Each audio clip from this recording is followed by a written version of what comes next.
up guys, it's Ricky here with another lesson for you. This one is about chords and scales. This is all about the pentatonic and the fact that there are chords hidden in the scales that if you didn't know they were there, then I'm here to point them out to you because sometimes the most obvious things need pointing out. The first one I'm going to get into is the minor pentatonic. This is going to involve me showing you these minor pentatonics, and we can think of them as being boxes. Now, what we get is the traditional box one shape here. So we've got this minor pentatonic, and we are going to assume that this is all in one key, and the key we will look at with this is going to be A minor. We're going to talk about this in the key of A minor. Because this would be A minor, that would be the 5th fret there, so we go boom. That is the root note that we are going to have for this scale here. So that's the root note. Now what I'm going to do is I'm just going to plot out the caged shapes here, and what you can see is we get the E-shaped octave here because this note is on the E string. So we get the E-shaped octave there, and you can see it jumps over to get the 2nd octave over there. But the thing that's cool about this is that if I show you this pattern here, then you will see that there is an equivalent chord, and the chord that we're going to get is going to be an E minor shape. Now the thing is, this is minor, so all these shapes that I'm going to talk about here are going to be minor shapes, and that's a good way to think about it. Box 1,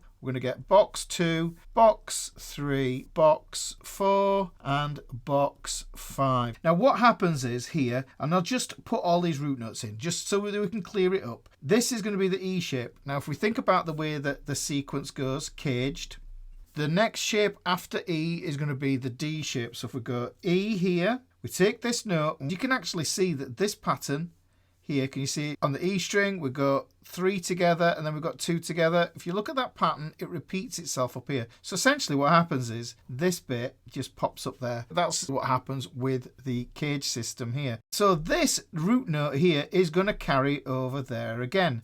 Like I say, this is the E minor shape. This is going to be the D minor shape. And this is from our D major chord shape as well. So our 5R3 for that one. But look, if we go up 3 and over 2, we get our octave shape. This is why you need to know those octave shapes, guys, because this is going to show you where these chords are. So let's take this D minor shape. Okay, so we've gone to D. Let's go all the way back to the beginning then. So we go back to the C minor shape. Now this one might not be one that you are familiar with, and the C minor shape and the G minor shape are a little bit tricky. They're a bit difficult to play, so this is generally why we don't really play them. If I take that idea there, that pattern there, remember, look, you can see it's 3, then there's 1 back there, and then there's 2, 3, 1 back there, and then there's 2. I know these are grayed out, but that's what drawing them in is going to help us out with. If I take this note here that's in that group of 2 there, and I just copy that over there, it's a C minor shape, so it's going to be a C-shaped octave, which would put me over here. This would be my C chord shape there. That's where it would be living. Now, if this was ordinarily just a normal C chord, then the 3rd for that chord would be here, but because this is minor, then what happens is the flat 3rd is there. So this gives us an idea of how that C-shaped octave lives inside that pentatonic. And this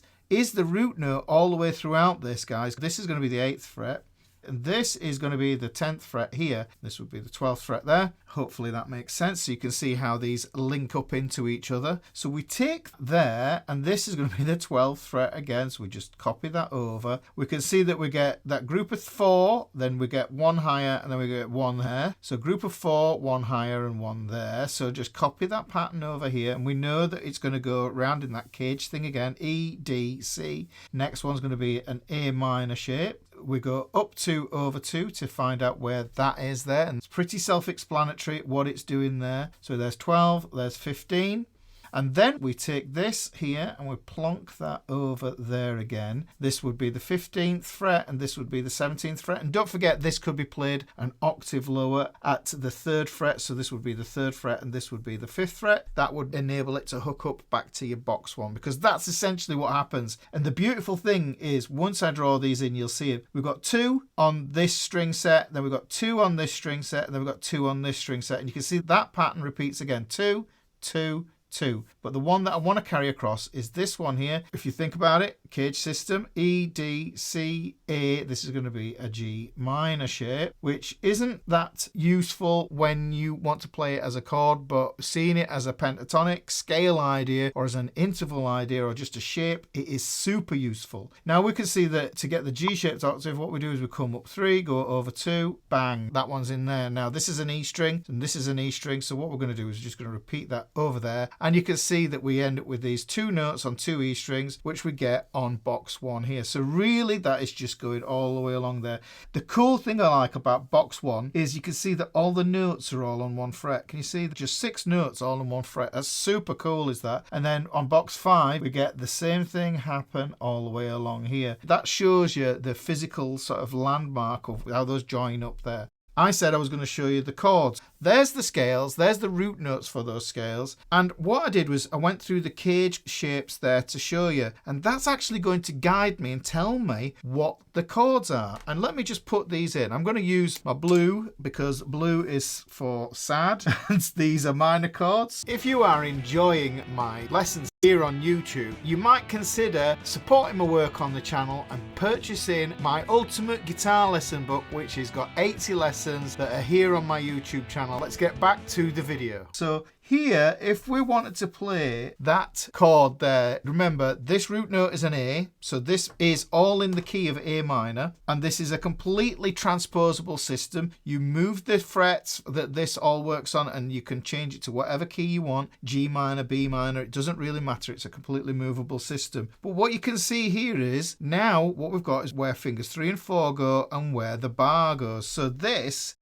could be where the bar goes there, finger 3, finger 4. That gives us our E minor shape. You can see that the E minor shape is just dwelling in there, it just lives there. What we can also do is look in here and we can see the D minor shape. Let me just point this one out to you. It's a little bit harder to see. Now generally with the D minor shape, we wouldn't play those 2 strings there as a chord. So you can hold this one down here and you can actually, let's just do this, let's just bar across here. So we would bar there, and then what we would do is we'd have this note and this note here. Those are the 3 notes there that make up that D minor shape. If you compare it to your standard D minor grip, or if you wanted to imagine that this was your head note here, you can see that this is essentially where you put your notes on to get that D minor shape. So hopefully you can see that there, but this is it as a bar chord. Now, there's nothing to say that you have to play it as a bar chord. You can play it as that little 3 note idea if you want to as well. There's no rules with this, guys, so it's completely up to you how you want to do it. Now, this is the tricky one. This is the reason why we don't really play the C minor shape so much, but you will play it as arpeggios. If you do any lead stuff, you will want to learn this one because it's a super useful pattern. I said that this was the root here. We're going to go to the flat 3rd here, the 5th is there, and then we get this one here. You can see that's going to be a bit tricky to play. What we want to do as well is make sure that we're not adding any unnecessary notes in there. We don't want to add any of this in here. This is the shape that you end up with. It's quite impractical to play. But if you want to put a phrase together that maybe uses these notes, then this is what you would do to do that. You've got the root, the 3rd, the 5th, then you've got the root again there. When I mean the 3rd, I mean that flat 3rd as well. Next one is the A minor shape. If you have already got your E minor shape down, then no doubt you are playing bar chords. And if you are playing bar chords, then that means you already have this shape down. This is going to come from the A string because guess what? It's an A shape. So let's take it from here. You would bar across there. You could bar across there and just putting that line in there. And then we can see here,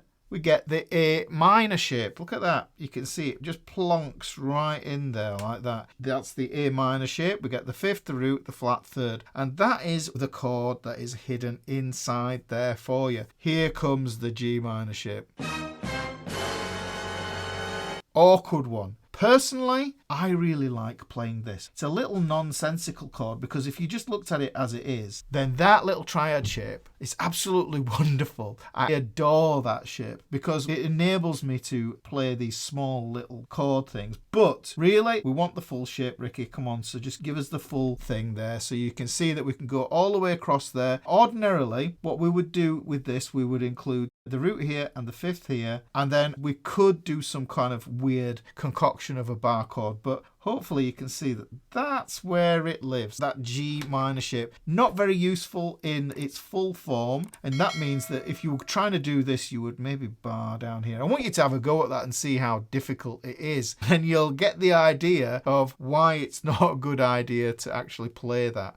These are the minor shapes, but we also have the major pentatonics. Let's look at A minor, and we'll also do its contemporary and opposite, and that is the C major. We're going to do C major. We can use the same scale shapes because by starting on a different note, we can change the tonality from minor to major. Now, if you don't know how this works, if you watch this video up here that shows you how to do this by using the same box patterns, you don't need to learn any new box patterns. What we do is we just start on a different note. Look at this, same positions, 5 and 8 there, same pattern, but instead of using the A, we're going to use the C here because this is the key of C major. So this is going to be C major pentatonic. Let's put this in here. This is on the E string, so this is going to be the E string. And what happens here is if we're thinking in the major pentatonic, then you could think of this as being box 1, but really it isn't, because we generally think of box 1 as starting here on the E string. This is the way it works. So we have to skip ahead until we get to where box 1 lives, which is going to be the next box up. So really this is box 5. Now, if we tie the information in from here, from box 5, you can see that this is going to be a G shape. Look, we've got that same distribution with the root notes there. So this is box 5 of the major pentatonic. Yet again, that's a C, that's a C, that's a C. We're going to carry this note again. We're going to carry it over here. This is going to be fret 8. This is going to be fret 10. And this means that this is the root note. And remember, this goes on the 8th fret. This is 7, 7, 7, 8, 8. 8th fret, 7, 7, 7, 8, 8. That's another way of looking at it. We can take that across there, and that gives us the information that we need to know there. Just popping back to this one here, guys, we can see that third now, whereas when we were looking at it, the minor, it was here. Now it is here in its major position, and that means that what happens is we get a G shape here. This is a little bit easier. So we get the G shape here, and we're still thinking about caged as well. So we've got this G shape here. I'm just going to fill this out all the way along here. So we've gone to the G shape. We're going to get the E shape is going to be next. Then it's going to be the D shape. Then we go back to the beginning. So we're going to get a C shape. Then the A shape. And that gives us all the shapes that we need. So this is the E shape. Well, let's put the E shape octaves in there. So there's the root 2 octaves higher. So let's put that one in the middle there. We get that octave shape there. Let's move this along. Let's just plant that over there. This is fret 10. This is going to be fret 12. Let's take this pattern over here. So you can see here we get 10, 10, 10, 9, 10, 10, 10, 10, 10, 9, 10, 10. Just copy that over. Look, let's just copy it over. Boom. There you go. Now, because it's a D shape, we go up 3 over 2. There you go. That's why you need to know your caged octave patterns. We put those in there. That goes across there. This is joining it up into the next box pattern here. And we could look at this as being box 1. So this is box 1 of the major pentatonic because it is on this E string here. That's generally the way we can think about it. You can kind of switcheroo this idea, thinking that box 1 of the minor pentatonic and box 5 of the major pentatonic are synonymous in a strange kind of way with the notes that are used, but not the scale formulas. Because remember, major pentatonic is root, 2nd, 3rd, 5th, 6th. Minor pentatonic is root, flat 3rd, 4th, 5th, flat 7.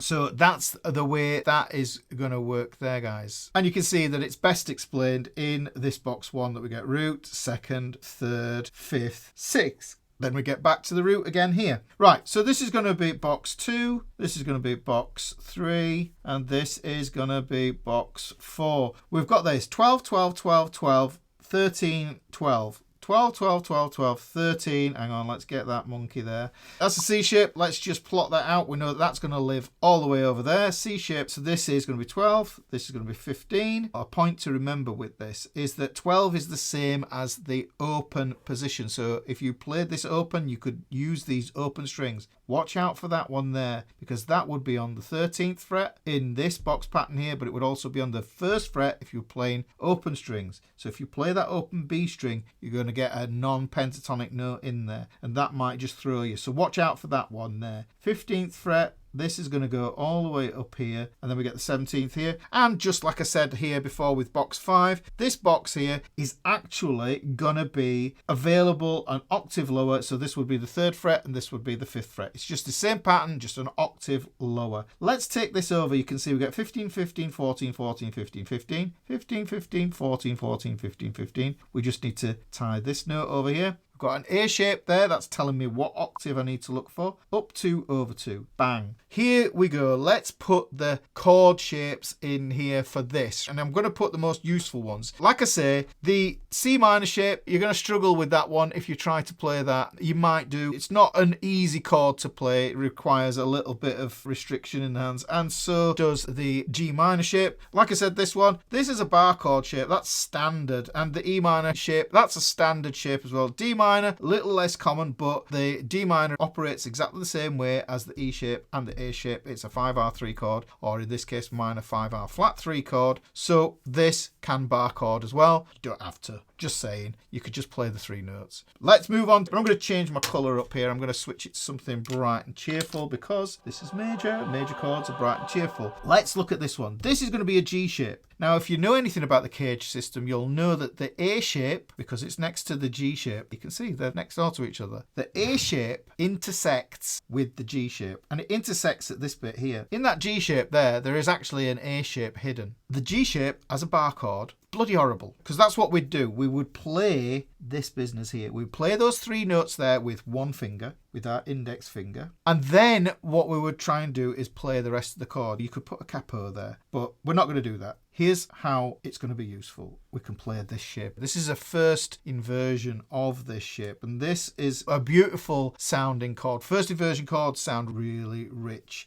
But if you want to be a pedant, then that's fine as well. We'll do that. And sometimes what I will do myself is I'll play that bar chord shape there with one finger. I'll get rid of that 3rd and I'll just play the root with my pinky here. And that could be a good way of stating this major because we've already got a 3rd there. That's a 3rd of the chord because that goes 5R3 and that's a 3 there. This goes root 3rd, 5th, root 3rd. Okay, you've only got so many fingers and trying to bar that across there as well at the same time. Nightmare. You can do a little bit tricky. You might not even want to play all of that. You might want to play that and that. So you could join that on somewhere like that. You might find a way to put your pinky across there. I'm going to leave that open to how you want to treat that because ordinarily the G shape major chord is a bit of a monkey. We don't want to get stuck with mangled fingers. So let's just leave that one for now. Let's move on to a mainstay. Now this is something that you need to remember because this one is our E shape. Now what we have to do is we would bar across there ordinarily. As long as you serve the song, that's the main thing that's important. You don't need to bar. But here is the E shape that lives in there. We've got the 5th, we've got the root, and we've got the 3rd in there. And then we've got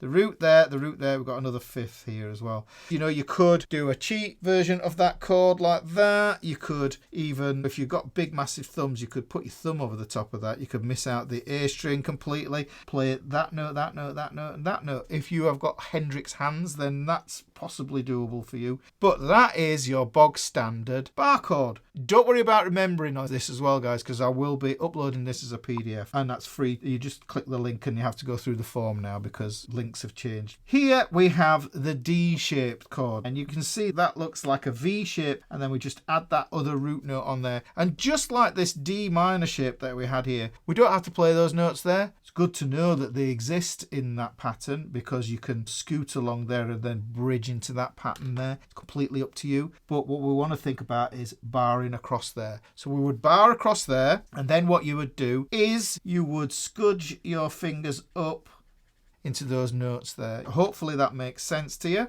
Next one is the C shape. I love this pattern to play all the time. The C shape goes root, 3rd, 5th, root, and then we go up there to the 3rd of the chord. And what you can hopefully see is the D and the C shape there, they kind of look the same because they are the same. Now you can play this as a bar chord, and actually if I would play this as a bar chord just for a little bit more scope, I would bar from the A string because it doesn't make much difference, and it means that you could take this 3rd out and then drop a 2nd in there and get some interesting sort of sounds going on, but you wouldn't play that one there. Same on that one there. you won't play that as a chord. You would play the notes, however. But this is a good way to visualize that C shape there and how that lives in their root third. Actually, I think I've drawn that a little bit wrong. So it's a little bit more like a straight line there. It's more of a diagonal that goes across. Probably makes a bit more sense. I was just following the intervals there. Hopefully, you'll see what I mean by that. Okay, next one is going to be the A shape. Without a shadow of doubt, this is a bar chord that you're going to use. Just like you're going to use that one, you're going to use that one, you're going to use this one, and you're going to use this one. These are the 4 main bar chords that you're going to use. Because those are the 4 main bar chords you're going to use, what pentatonic can you put underneath it? These ones here, guys. This is where the pentatonics and the chord shapes cohabit. They live together on here.